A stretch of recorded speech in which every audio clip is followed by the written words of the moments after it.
Well, the gold market knows that there's been a gigantic amount of money printing all over the world in the last few years. The gold price knows that there's going to be more inflation before this is over. And so the gold price is doing what it always does at times like this. It's going up because a few people, few peasants like me, who know that when there's a serious problem, you want to have some gold under the bed. You want to have some silver in the closet. So that people are gathering in their gold, including central banks. And central banks, especially in Asia, are buying a lot of gold. Gold prices hit an all-time high of $2,397.25 per ounce earlier today, an increase of 2.97% in 24 hours. Silver prices also hit a record peak of $29.20 per ounce, the metal's highest peak since it hit $30 in January 2013. This is a moment that silver stackers could only imagine for years, and it's happening almost without any explanation. Veteran investor and financial commentator Jim Rogers perhaps has the best explanation for why gold and silver prices are having such a strong run-up. Jim believes the reckless money printing exercises of central banks around the world is finally catching up with us, leading to significant price increases. While the U.S. Federal Reserve and other central banks assume that the inflation battle has been won, Rogers and other financial experts warn that inflation will become a stable theme for at least another decade. The concern about inflation has become even more urgent with increasing threats of a global real estate crisis, which experts warn will be on an even larger scale than China's Evergrande collapse. For instance, the higher interest rate environment in the U.S. has battered the real estate industry. This, coupled with climbing vacancy rates for office spaces, is why even popular, previously widely coveted office buildings are being sold at huge discounts.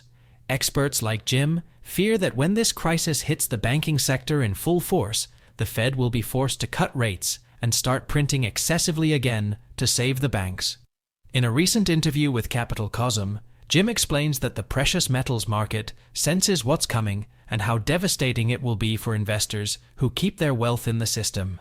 Jim is certain the prices will climb even higher before the year ends and much higher in 2025. We will present clips from Jim's interview with Capital Cosm.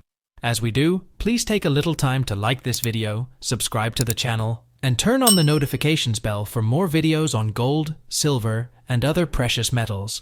You can also drop your comments and observations in the comment section below.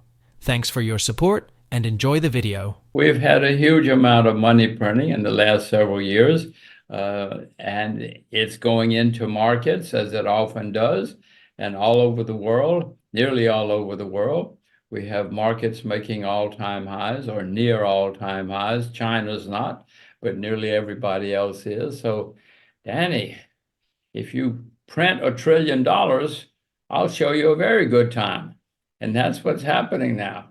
We're all having a good time. Well, Danny, I've seen this rodeo before.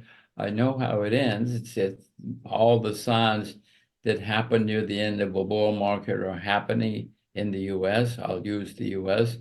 as an example. The market goes up every day. Some stocks never go down. Lots of new investors are coming in, very excited. They call their friends and say, I've discovered this new thing called the stock market, and it's fun, and you can make money, and it's easy. Oh, it's so easy. So, we've seen this rodeo before. The signs are gathering. I am not selling short yet, but I do see the signs that are developing that have happened before. Whether you've experienced them or read about them, it's all happened before. Be very, very careful. Don't listen to hot tips. Don't listen to anybody except yourself. Only invest in what you yourself know a lot about. Otherwise, don't do anything. Now, people will say, that's boring. Be boring. If you want to be successful, be boring. Don't worry about it. We have printed, the U.S. especially, but the world, including Japan and the rest of the world, have printed staggering amounts of money in the last few years. Maybe it's different this time, but historically, when you print huge amounts of money, you eventually get inflation, higher prices. So I suspect that somebody knows, maybe it's the gold market, I don't know. Somebody knows that inflation is coming back. Mr. Powell and the central bank say, don't worry. Don't worry, we have things under control. Well, I have learned in my investment career not to pay much attention to central banks. You have to listen to them, but don't believe them.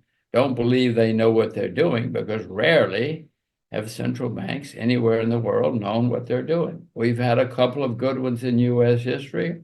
There was one in India a few years ago. We've had a few in world history, but most of them are incompetent. That's why they work for the government.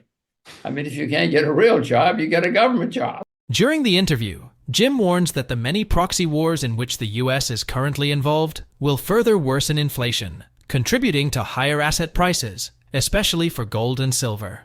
Jim says the coming few years will resemble the highly inflationary decade of the 1970s. He adds that central banks will print at such unprecedented rates that global inflation will run into double digits probably before the end of 2025. This is why the legendary investor believes the best bets in such times are assets that are more likely to increase in price. During an interview from 2023, Jim said, "If you're in a world where prices are going higher, you want to own the things that are going higher in price." According to the legendary investor, fast rising prices make fixed income assets like bonds less attractive, and the higher interest rates that typically accompany them often weigh on the stock market and real estate sector. However, commodities like gold and silver tend to appreciate in value during periods of inflation, which makes the precious metals space a good place to ride out the coming storm. Rogers is also particularly bullish on silver, which he says is the better bet today as it's much more undervalued, despite gold being a historical beneficiary of price increases and geopolitical tensions. Let's get back to the interview. Well, the 70s were certainly a period of big inflation because of huge money printing. The Vietnamese War, etc. We printed huge amounts of money, the world did, and we paid the price in the 70s, as we always have. So I would suggest there are some similarities to the 70s, but remember, in the 1970s, the U.S. was still a creditor nation. Now we're the largest debtor nation in the history of the world. There was still communist Russia in the 70s. There was Red China still in the 70s. So there are some big differences. There are always big differences, and there are always similarities. A similarity has been huge amounts of money printing and put small wars right now that potentially could get worse, just like the 70s. So I am not suggesting this is the 70s by any stretch, because as I said, the U.S. is the largest debtor nation in world history now. And in the 70s, we were still a creditor nation, but there are some similarities. Well, even the 33 trillion, which you mentioned, that's just the on balance sheet number. There's the off balance sheet numbers, which are gigantic. It's over 200 trillion. That's not a typo. That's the unfunded liabilities, right? Yeah, they're huge off balance sheet liabilities in the U.S. I'm not happy telling you that. I'm a U.S. citizen and taxpayer too, and voter. But it's a good time to be an old American. It's not a good time to be a young American, because we have these huge obligations ahead of us. Well, I own a lot of U.S. dollars, not because it's a sound currency. I just told you we're the largest debtor nation in the history of the world. But throughout the last 100 years, when there's been turmoil, people have reached for a safe haven. That has been often the U.S. dollar, which is one reason I own a lot of U.S. dollars. I expect that to happen again. When we have serious turmoil, people are going to grab for the U.S. dollar. It's going to go up. I hope that I'm smart enough to have to sell it if it has a panic rise.